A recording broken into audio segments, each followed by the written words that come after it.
Hello and welcome to study with me. आज है 22 जनवरी और देख लेते हैं आज के सारे इम्पोर्टेंट करंट अफेयर्स को।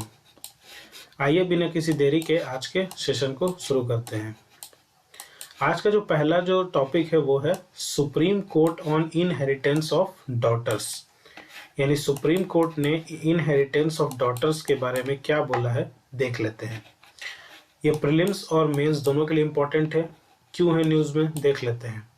Recently, the Supreme Court has ruled that daughters will have equal rights to their father's property even prior to the enactment of the Hindu Succession Act of 1956।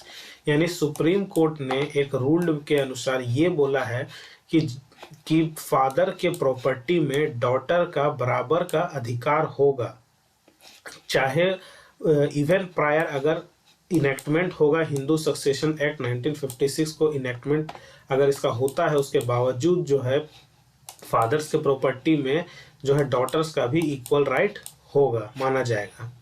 The case involved in dispute over the property of a person who died in 1949 living behind a daughter who also died issueless in 1967। यानी एक involve एक dispute हुआ था, जहां property का dispute हुआ था, जहां एक व्यक्ति की मृत्यु हो गई थी 1949 में और उसके पीछे वो एक डॉटर को छोड़ गया था वो आदमी, और वो भी 1967 में उसकी मृत्यु हो गई थी, वो भी इशूलेस। ठीक है। Earlier, the trial court held that since the person had died prior to the enforcement of the Hindu succession act 1956, यानी कि ये जो व्यक्ति है ये जो हिंदू सक्सेशन एक्ट 1956 जब आया था उससे पहले इस व्यक्ति की मौत हो गई थी, तो therefore the petitioner and her other sisters were not their heirs as on the date of his death and was not entitled to partition of share in the suit properties. Later, the High Court too dismissed the appeal against the trial court। और क्योंकि वो इस succession ये जो Hindu succession act 1956 के आने से पहले उसकी मृत्यु हो गई थी, तो वो किसी तरह से इंटाइटल्ड नहीं है पार्टीशन करने के लिए, कोई भी शेयर करने के लिए वो इंटाइटल्ड नहीं है विद देयर प्रॉपर्टीज। ठीक है। तो बाद में हाई कोर्ट ने भी इसे डिसमिस कर दिया था, जो कि अगेंस्ट द ट्रायल कोर्ट था। कुछ की पॉइंट से देख लेते हैं। डॉटर्स इनहेरिटेंस क्या है कि property of man who had died without executing a will and is survived only by a daughter will devolve upon the daughter and not others such as his brother. Earlier in 2020, the Supreme Court has already expanded the Hindu's women's right to be the joint legal heir and inheritant ancestral property on terms equal to male heirs। यानी कि जिस तरह से mail अगर कोई है उसको property में जितना अधिकार है उतना ही अधिकार जो है वो वुमेन का भी होगा। ठीक है, वही बात यहाँ पे बोली जा रही है। Ancient texts and judicial pronouncements में बोला गया कि the supreme court referred to ancient texts, smritis, ancient text, commentaries by various renowned learned persons and even judicial pronouncements which have recognized the rights of several females higher, the wives and the daughters being the foremost of them। Tracing the sources of customary Hindu law on inheritance, the Supreme Court discussed Mitkasara law। Supreme Court also looked into Vyamastha Chandrika, a digest of Hindu law by Syamacharna Sarkar Vidyabhushan, which quoted Vrihaspati as saying the wife is pronounced successor to the wealth of her husband। यानी wife जो है अपने husband के property का अगला successor होगी। In her default the daughter as a son, so does the daughter of a man proceed from his several limbs। The Supreme Court also noted that the book quoted Manu as saying the son of a man is even as himself and the daughter is equal to the son। यानी daughter जो है वो सन के बराबर होगा। How then can other inherit his property notwithstanding the survival of her who is as it were himself. Old law क्या बोलता है कि राइट ऑफ विडो और daughter to inherit the self acquired property और share received in partition of a coparcenary property of a Hindu male dying incest is well recognized not only under the old customary Hindu law. Daughter of such a male Hindu would be entitled to inherit such property in preference to other collaterals. यानी daughter जो है male Hindu जो है such as male Hindu will entitled to inherit such property in preference to other collaterals. ठीक है. Property after women's death, अगर women का death हो जाता है उसका प्रॉपर्टी किसका होगा. The court also said that if a female Hindu dies in intestate without living any issue then the property inherited by her from her father और mother would go to their heirs of her father, whereas the property inherited from her husband or father-in-law would go to the heirs of the husband. Female Hindu dies leaving behind her husband or any issue, then section 15(1) clause A of the HSA in Hindu Succession Act 1956 will come into operation. Land rights and women in India क्या है. Related data है कि national family health survey 5 के अनुसार 43% of women respondent reported owing house land along और jointly. ठीक है. In fact, a 2020 University of the Manchester working paper found barely 16% of women in rural landowning households own land. Patriarchy भी एक कारण है कि पैट्रियार्कल है कि पितृसत्तात्मक जो हमारा समाज है वो एंड रूरल एग्रेरियन जो सेटिंग है property which is seen as a primary source of wealth is largely inclined to be passed on the male heirs. State laws क्या बोलता है कि in this regard states such as Punjab, Haryana, Uttar Pradesh and even Delhi have regressive inheritance provisions. In fact, Haryana twice tried to take away the progressive rights given to women through Hindu Succession Act 1956. While in UP, since 2016, married daughters aren't considered primary heirs. यानी 2016 तक UP में जो married daughters है उसको consider ही नहीं किया जाता था प्राइमरी हायर्स के रूप में. ग्राउंड लेवल रेसिस्टेंस क्या है कि ground level resistance to resisting land for women in several north Indian states. Hindu succession act 1956 को भी देख लेते हैं कि ये जो है दी मीतक सारा school of Hindu law codified as the Hindu Succession Act 1956. Muslim, Christian, Parsi or Jew by religion, everyone can applied to everyone who is not a Muslim. ठीक है. Christian, Parsi or Jew by religion, Buddhist, Sikhs, Jains and followers of Arya Samaj, Brahmo Samaj are also considered Hindus of this law. In a Hindu undivided family, several legal heirs through generations can exist jointly. Hindu Succession Amendment Act 2005 में इसका amendment हुआ था. The 1956 Act was amended in September 2005 and women were recognized as compraceners for property partitions arising from 2005. Section 6 of the Act was amended to make a daughter of a compracenor also a compracenor by birth in her own right in the same manner as the son. It also gave the daughter the same rights and liabilities in the compulsory property as she would have had it if she had been a son. The law applies to ancestral properties and to intestate successions in personal property where successions happens as per law and not through a will. ये मितक सारा law school और दया भाग्य law school. ठीक है. इसके बारे में भी थोड़ा बताया गया है यहाँ पे कि जो मितक सारा लॉ स्कूल के बारे में थोड़ा देख सकते हैं. इसका बैकग्राउंड मैंने यहाँ पे बता दिया है और दया भागा लॉ स्कूल के बारे में भी बता दिया है. ठीक है. तो आई होप आपको ये वाला जो टॉपिक है बहुत अच्छे से क्लियर हुआ होगा. तो आइए बढ़ते हैं आज के हमारे नेक्स्ट टॉपिक की ओर। बहुत इंपॉर्टेंट टॉपिक था, ठीक है, तो बैकग्राउंड से कवर करना बहुत ज़रूरी था।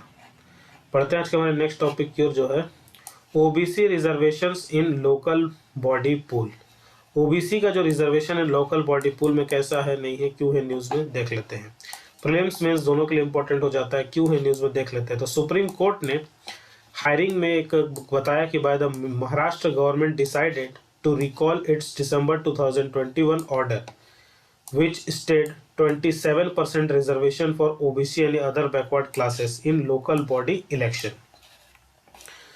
The Supreme Court has entrusted the Backward Classes Commission with that responsibility of giving political reservation to OBCs in the upcoming local body elections in Maharashtra. Maharashtra is not the only state where OBC reservation in local bodies were stayed. In December 2021, the top court passed a similar order for the Madhya Pradesh government. ठीक है, यानी कि OBC जो है other backward class है, उसको महाराष्ट्र के अंदर लोकल बॉडी इलेक्शन में 27% रिजर्वेशन मिलेगा। और ये सिर्फ महाराष्ट्र में नहीं बल्कि मध्य प्रदेश में भी ऐसा लॉ पास हुआ है जहां पर ओबीसी को लोकल बॉडी इलेक्शन में रिजर्वेशन मिलेगा। Madhya Pradesh government has filed a similar application claiming to have 51% OBC population in the state. यानी मध्य प्रदेश के अंदर में 51% जो OBC population स्टेट में है। जिस्ट में अगर हम लोग देखेंगे थोड़ा तो देख सकते हैं कि the apex court last order in Rahul Ramesh Wagh versus state of Maharashtra और ORS makes it mandatory that the principle laid down by the Supreme Court for providing reservation to OBCs in local bodies shall be followed across the country. A five-judge constitution bench in the K. Krishnamurti versus Union of India 2010 judgment जो हुआ था, जिसमें बोला गया था that barriers to political participations are not the same as barriers to education and employment through reservation to local bodies is permissible. The top court declared that the same is subject to 3 conditions. First, to set up a dedicated commissions to conduct empirical inquiry into the nature of the backwardness in local bodies. Second, to specify the proportion of reservation required to be provisioned local body wise. Third, such reservation shall not exceed aggregate 50% of the total seat reserved, aggregate of 50% of the total seats reserved for SCs, STs, OBCs taken together. Maharashtra had considered a commission to ascertain the backwardness of OBCs in June 2021, but without waiting for an empirical report, an ordinance was promulgated to amend the Maharashtra Jila Parishad Act, Panchayat Samitis Act and the Maharashtra Village Panchayat Act as to conduct local body elections with OBC reservation. This was struck down by the Supreme Court. ठीक है कि इन मार्च 2021 supreme court ने बोला state government को कि to comply with triple condition के साथ comply करना है। Setting up a dedicated commission एक बैठाना है ताकि वो कलेक्टिंग कर सके एम्पेरिकल डेटा ओबीसी के ऊपर, डेटा ओबीसी पॉपुलेशन कितना है उसका डेटा कलेक्ट कर सके, स्पेसिफाई कर सके कितना प्रोपोर्शन में रिजर्वेशन देना है और इंश्योर कर सके कि collective share of reserve seat do not breach 50% of total seat. ठीक है, 50% ऑफ टोटल सीट से ज़्यादा नहीं होना चाहिए। Dedicated commission for empirical data of OBCs are also promulgated an ordinance कि from the supreme court order the government appointed the dedicated commission for empirical data of OBCs and also promulgate an ordinance to give up 27% reservation to OBCs in local bodies without exceeding the 50% ceiling limit of the reservation. ठीक है, Apex Court stated it in December 2021 saying it cannot be implemented without the empirical data and asked the State Election Commission to convert the OBC seat into the general category and hold the elections. एक plea हुआ था जहाँ पे OBC are deprived of an opportunity to be elected position through democratic processes. It had already two of the three-fold test guidelines by appointing a commissions and gathering data.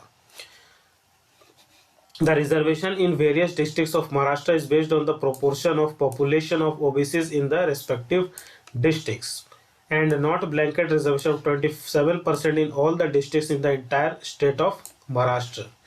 As an intermediate measures to justify the 27% OBC in local bodies, the state referred to sample survey which said that the distribution of OBCs in the sample size was found be 48.6%.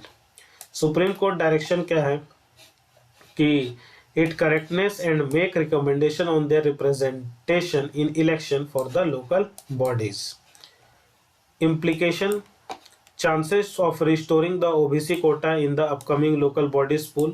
The various survey of the state's rural development department and urban development department carried out in the local bodies, ठीक है, refer to the data of the previous backward commission on the census 2011 data as well. ठीक है, 2010 का भी judgement को अगर हम लोग देखें तो इसको मैंने ऑलरेडी या जिस्ट में मैंने ऑलरेडी डिस्कस कर दिया है. ठीक है, इसी के बारे बता रहा है.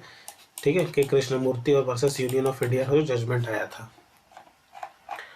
तो आई होप आपको ये वाला टॉपिक बहुत अच्छे से क्लियर हो गया होगा. ओबीसी को लेकर इम्पॉर्टेंट हो जाता है एग्जाम के पॉइंट ऑफ व्यू से. ऐसा कोई रिजर्वेशन से रिलेटेड अगर कोई भी टॉपिक अगर करंट में खासकर रहता है तो अब बढ़ते हैं आज के हमारे नेक्स्ट टॉपिक की ओर, जो कि है dark matter shapes galaxies. Dark matter shapes galaxies prelims mains दोनों के लिए इंपॉर्टेंट हो जाता है. क्यों है न्यूज में देख लेते हैं. तो recently scientist investigating how the shape of dark matter affects the motion of stars in the centre of some galaxies. Stellar bars have found that out-of-plane blending can be explained through dark matter halos in paired galaxies. Out-of-plane bending of the bar in paired galaxies is a rare violent bar thickening mechanism known as buckling. A dark halo is the inferred halo of invisible matter, dark matter that surrounds individual galaxies as well as groups and clusters of galaxies. Note करने वाली बात है कि a paired spiral galaxy is a spiral galaxy with a central bar-shaped structure composed of stars. For example, the Milky Way is a disk galaxy made up of stars moving in circular orbits around the center in a flattened disk with a dense collection of the stars at the center called the wing. These blinks can have shapes ranging from nearly spherical to a flat as the galaxy disk. The Milky Way has a flat boxy or peanut-shaped plug in its center. Such plugs are formed due to the thickening of the stellar bars in galaxies. Stellar bar क्या होता है. तो a bar shaped accumulation of stars in galaxies. ठीक है, कुछ की points देख लेते हैं अबाउट डार्क मैटर. तो डार्क मैटर जो होता है कि नेवर डिटेक्टेड और is believed to be present in the entire universe. It is presumed that primordial black holes, those that were formed in the early age of the universe, are a source of dark matter. It was proposed by Professor Stephen Hawking. It is believed that combined with dark energy, it makes up more than 95% of the universe. Gravitational force prevents stars in our Milky Way from flying apart. However, attempts to detect such dark matter particles using underground experiments or accelerator experiments, including the world's largest accelerator, the Large Hadron Collider, have failed so far.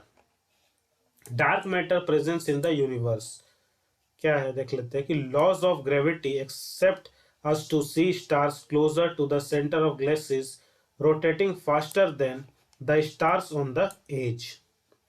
However, in most galaxies, the stars closer to the center and the stars at the edge of the galaxies take the same time to make one revolution. Invisible and developing the galaxies was giving an extra push to the outer stars, speeding them up. This entirety has remained as one of the unresolved puzzles in cosmology since the 1930s. It was named dark matter. The material is considered to be a matter since it has gravitational attraction, and it dark because it does not seem to interact with light or any part of the electromagnetic spectrum. Dark matter and dark energy क्या है? While dark matter attracts and holds galaxies together, dark energy replies and causes the expansion of our universe. Both components being invisible, a lot more is known about dark matter since its existence was suggested as early as the 1920, while dark energy wasn't discovered until 1998. Dark matter जो है जो suggest किया गया था 1920 में, बल्कि जबकि dark energy को 1998 से पहले डिस्कवर ही नहीं किया गया था. Dark energy, the big bang occurred nearly 15 billion years ago and expanded. Earlier, astronomers believed that eventually the expansion of the universe will slow down because of gravity and its collapse. Data from the Hubble telescope suggested that universe expansion जो astronomers theories that the faster expansion rate is due to mysterious dark force of or energy that is pulling galaxies apart. The term dark is used to denote the unknown. The following diagram reveals changes in the rate of expansion since the universe birth 15 billion years ago. Composition of universe, अगर हम लोग universe अगर कुछ composition अगर हम लोग देखें तो 68% जो है डार्क एनर्जी है. ऑर्डिनरी मैटर सिर्फ 5% है और डार्क मैटर अगर बोले तो ये 27% है. ये composition of universe. Black hole के बारे में भी अगर आप जानने बता देता हूँ कि it refers to a point in a space where the matter is so compressed as to create a gravity field from which even light can not escape. Its concept was theorist Albert Einstein in 1915, and the term black hole was coined in the mid 1960s by American psychologist John Archibald Wheeler. The black hole belongs to two categories. One category ranges between a few solar masses and tens of solar masses. These are thought to form which massive stars die. The other category is of some supermassive black holes. These ranges from hundreds of thousands to billions of times that of the sun from solar system to which Earth belongs. In April 2019, scientists at the Event Horizon Telescope project released the first ever image of a black hole, more precisely of its shadow. The Event Horizon Telescope group of 8 radio telescopes used to detect radio waves from space located in different parts of the world. Gravitational waves की अगर बात करें तो are created when two black holes orbit each other and merge. जब ये मर्ज करेगा तब gravitational wave बनेगा. एलिमेंट्स ऑफ ब्लैक होल अगर देखें तो इस तरह से एक्सक्रीशन डिस्क होता है. ये इवेंट होराइजन होता है और ये रिलेटिविस्टिक जेट्स होता है. ठीक है, जो यहाँ से पास आउट करता है. ठीक है, तो आई होप ये वाला टॉपिक आपको क्लियर हुआ होगा. ये थोड़ा साइंटिफिक टॉपिक हो जाता है, ज्योग्राफी से भी रिलेटेड हो जाता है, तो थोड़ा सा इसको आपको समझने के लिए थोड़ा पेशेंस की ज़रूरत बहुत ज़्यादा हो जाती है. ठीक है, तो आइए बढ़ता हूँ आज के नेक्स्ट टॉपिक की ओर, जो कि ये पीआईबी से लिया हुआ है सोर्स. ठीक है, नेक्स्ट जो टॉपिक है बहुत ही इंपॉर्टेंट टॉपिक है. ये है नेताजी सुभाष चंद्र बोस के बारे में. ये प्रीलिम्स मेंस दोनों के लिए इंपॉर्टेंट हो जाता है. क्यों है न्यूज़ में? क्योंकि रिसेंटली जो है the government has decided to install a grand statue, यानी ग्रैंड स्टैच्यू बनाने की जो है इंस्टॉल करने का डिसाइड किया गवर्नमेंट ने. किसका? नेताजी सुभाष चंद्र बोस का. क्यों? क्योंकि इनका 125th बर्थ एनिवर्सरी आने वाला है, and as a part of the year long celebration को देखते हुए जो सुभाष चंद्र बोस आपडे प्रबंधन पुरस्कार जो है फॉर द ईयर 2019, 20, 21 एंड 22 का in this ceremony will also be confirmed, और इसको भी कन्फर्ड किया जाएगा। ये सुभाष चंद्र बोस की तस्वीर, सुभाष चंद्र बोस आपदा प्रबंधन पुरस्कार, सुभाष चंद्र बोस आपदा प्रबंधन पुरस्कार, ठीक है। ये एनुअली दिया जाता है, instituted to recognise and honour the invaluable contribution and selfless service rendered by individuals and organisations in India disaster management के फील्ड में। अवार्ड जो है वो हर साल 23 जनवरी को ये प्रेजेंट किया जाता है। इसमें कैश प्राइज होता है 51 लाख का, एक सर्टिफिकेट दिया जाता है in case of institution and 5 lakh and A certificate in case of individual. अगर कोई इंस्टीट्यूशन है तो उसको 51 लाख और सर्टिफिकेट दिया जाता है, अगर कोई इंडिविजुअल है तो उसको 5 लाख और एक सर्टिफिकेट दिया जाता है, ठीक है। कुछ की पॉइंट्स देख लेते हैं। सुभाष चंद्र बोस का जो जन्म हुआ था वो 23 जनवरी 1897 को कटक में हुआ था, Orissa division, Bengal province, to Prabhavati 10 Bose and Janakinath Bose के घर में। इस जयंती जो है सेलिब्रेट किया जाता है पराक्रम दिवस के तौर पर हर 23 जनवरी को, उनके बर्थ एनिवर्सरी के तौर पर। एजुकेशन एंड अर्ली लाइफ के बारे में बताएं तो 1919 में इन्होंने ICS यानी आज का डेट में जो यूपीएससी जो क्लियर बोलते हैं ना, उन्होंने यूपीएससी क्लियर कर लिया था, यानी कि ICS Indian civil service clear किया था। बोस हाउएवर रिजाइन लेटर, बाद में उन्होंने खुद ही रिजाइन कर दिया था। He was highly influenced by, उन्होंने वो विवेकानंद के टीचिंग से काफी इन्फ्लुएंस थे और कंसिडर्ड करते थे हिम एज इज स्पिरिचुअल गुरु के तौर पर उन्हें मानते थे, और उनका पॉलिटिकल मेंटर जो थे वो चित्तरंजन दास थे, ठीक है। He worked as the editor of Das newspaper, बाद में उन्होंने दास न्यूज़पेपर में एडिटर के तौर पर काम किया। Later started his own newspaper Swaraj, बाद में अपना एक न्यूज़पेपर निकाला स्वराज करके।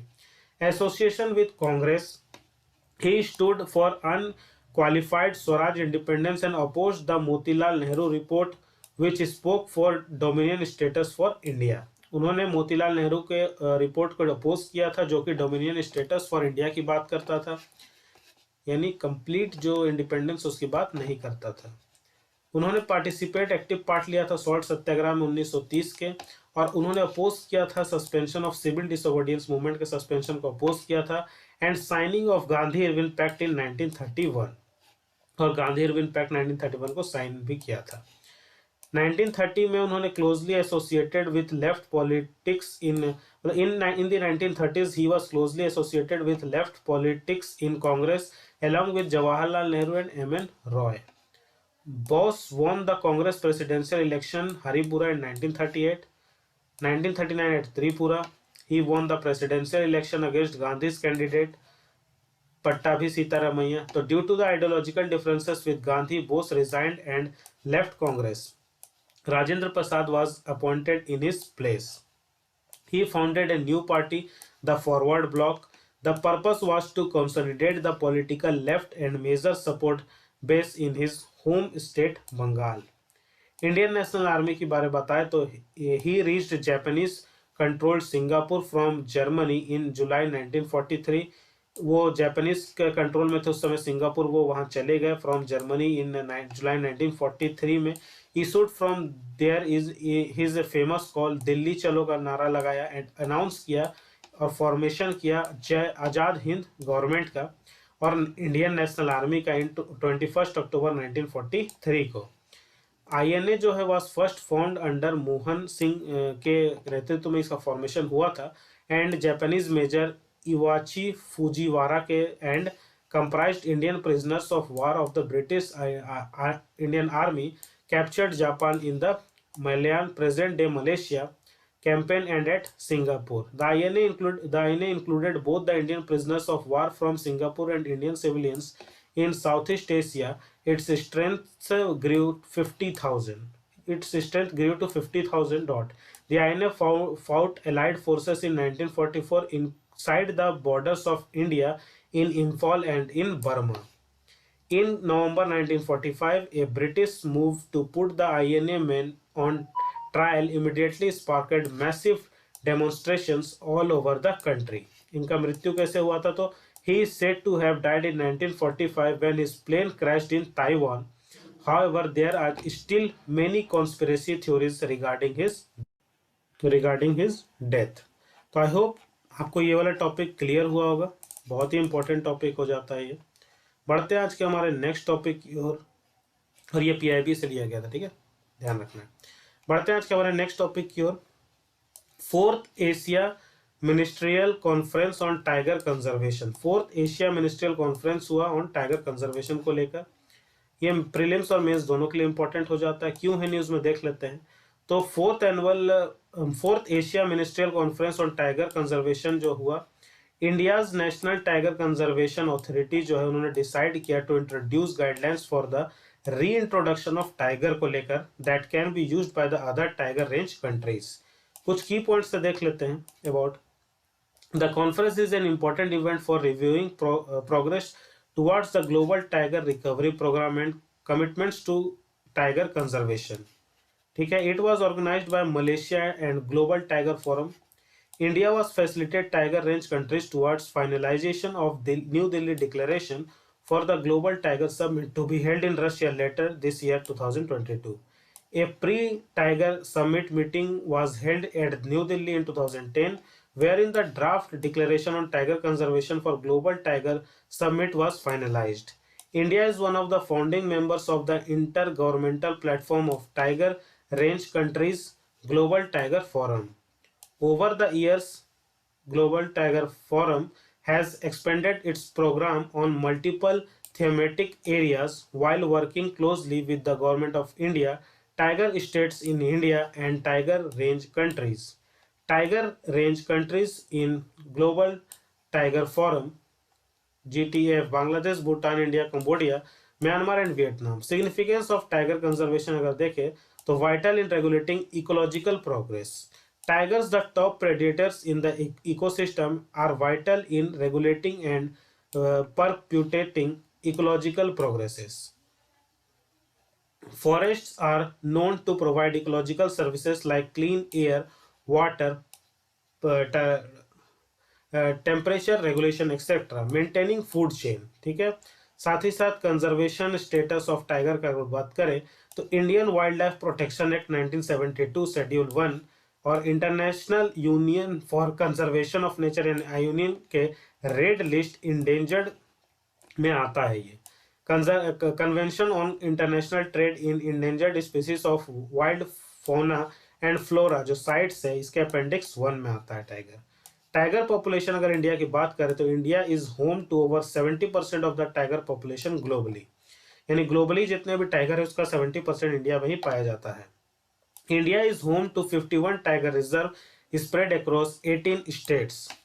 ठीक है, इंडिया में 51 टाइगर रिजर्व है जो कि 18 स्टेट में फैले हुए हैं। And the last tiger census of 2018 showed a rise in the tiger population.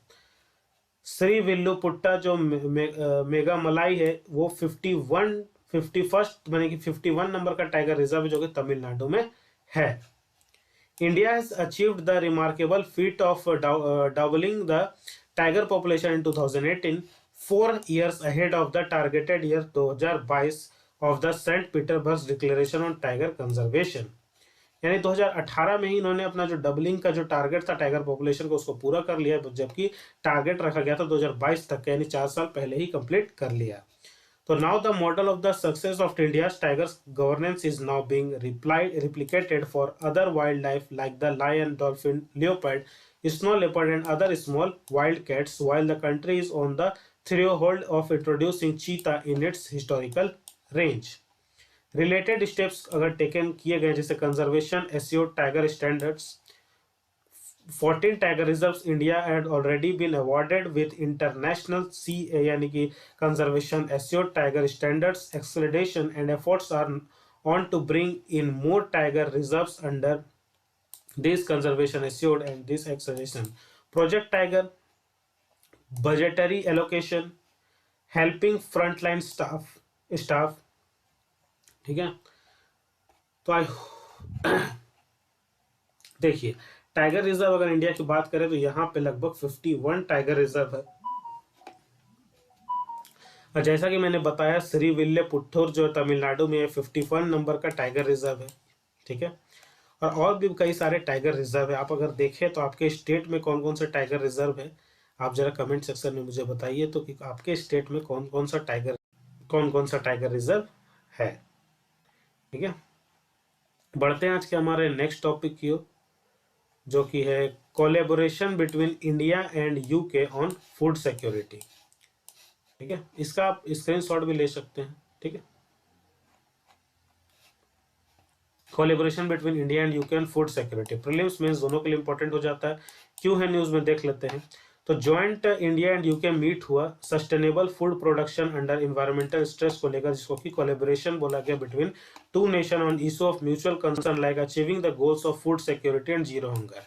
Food security और जीरो हंगर का जो गोल है उसको अचीव करने के लिए दोनों के बीच में एक कंसर्न हुआ, म्यूचुअल कंसर्न देखने को मिला। किसके किसके बीच में, यूके और इंडिया और यूके के बीच में। तो दिस इज यूके, ये यूके का मैप है यूनाइटेड किंगडम का। ठीक है, देख सकते हैं जहाँ पर एक तरफ स्कॉटलैंड है, एक तरफ इंग्लैंड है, एक तरफ वेल्स है, आयरलैंड है और नॉर्थ आयरलैंड है। इसको मिलाकर यूके कंप्लीट होता है। कुछ की पॉइंट्स से देख लेते हैं। तो call for global collaboration in various field, India and UK must invite global collaboration in various dimension, जैसे कि agriculture, medicine, food, pharma, engineering और डिफेंस। ठीक है, इंडिया एंड यूके जो है कि कोलैबोरेट करता है, इंक्लूडिंग प्रोग्राम जैसे student exchange, basic research, technology development, product development as well as product process demonstration and their implementation in joint collaboration. Issue of shrinking arable land, dwelling on the issue of the sustainable food production, South Asia region, global climate change। ठीक है, एवरल जो land है in south Asia was reported 43.18% in 2018, which has been stagnant since the 1970 and recently declining. Growth, yield and more intensive use of land will account for all of the growth in crop production and will also compensate for losses in the arable land area, improving quality of nutritional food. National Agri-Food Biotechnology Institute could provide an impetus to the nation's need for addressing nutritional security even under the climatic changes happening around the world. जो ये biotechnology national agri, ये है interface of agri food and nutrition biotechnology, joint funding to address the challenges. Joint funding किया जाएगा ताकि इस problem को दूर किया जा सके। Global pattern of food production and distribution may need to shift significantly as climate change progresses. Develop a current and stakeholder relevant R&D research and development program that will address this challenge. India and UK का partnership को अगर देखें तो India and UK का जो are variant democracies will a partnership build on our shared history and rich culture. The diverse Indian diaspora in the UK which acts as a living bridge adds further dynamism to the relations between the two countries. The UK is one of the largest investors in India among the G20 countries. Both countries have announced their intent to negotiate a comprehensive free trade agreement, including consideration of an interim trade agreement to deliver early gains. UK's tilt towards the Indo-Pacific region. ठीक है, UK Carrier Strike Group, CSG, is conducting engagements with Singapore, the Republic of Japan and India. Roadmap 2030. For elevating bilateral ties to a comprehensive strategic partnership, both countries adopted Roadmap 2030 in 2021. It provides a framework for UK-India relations across health, climate, trade, education, science and technology and defense. Security and defence में भी दोनों का partnership रहता है। Cooperation on maritime domains awareness अगर देखें तो includes invitations to the UK to join India's information fusion centre in Gurgaon and an ambitious exercise programme which includes joint trilateral exercises, light combat aircraft mark 2, India's indigenous development of the light combat aircraft mark 2, और कुछ exercises जैसे इंद्रधनुष हो गया, air force exercise इंद्रधनुष, navy exercise Konkan, army exercise Ajay warrior. Climate change में भी दोनों का jointly launch एक न्यू फ्लैगशिप इंटरनेशनल इनिशिएटिव है, COP26 world leaders summit in Glasgow, backed by other 80 countries to dramatically accelerate the global transitions to a clean powered world. The new initiative called Green Grids Initiatives, One Sun, One World, One Grid, ये भी initiative है। ठीक है, तो I hope आपको ये वाला video पूरी तरीके से, ये वाला जो टॉपिक है ये पूरी तरीके से क्लियर हुआ होगा। तो आई होप आज का जो आपका करंट अफेयर्स का जो टॉपिक है, सारे इंपॉर्टेंट टॉपिक्स को मैंने यहाँ कवर करने की कोशिश की है और सारे टॉपिक्स आपको अच्छे से क्लियर हो गए होंगे, सारे बैकग्राउंड्स के साथ मैंने यहाँ पे कवर किया है। तो अगर वीडियो पसंद आता है तो वीडियो को लाइक करिए, वीडियो को शेयर करिए, चैनल को सब्सक्राइब करिए और सब्सक्राइब करने के साथ साथ बेल आइकन को जरूर दबाइए ताकि हर वीडियो की नोटिफिकेशन आप तक सबसे पहले पहुंच सके। मिलता हूं आपसे नेक्स्ट लेक्चर में, तब तक के लिए जय हिंद।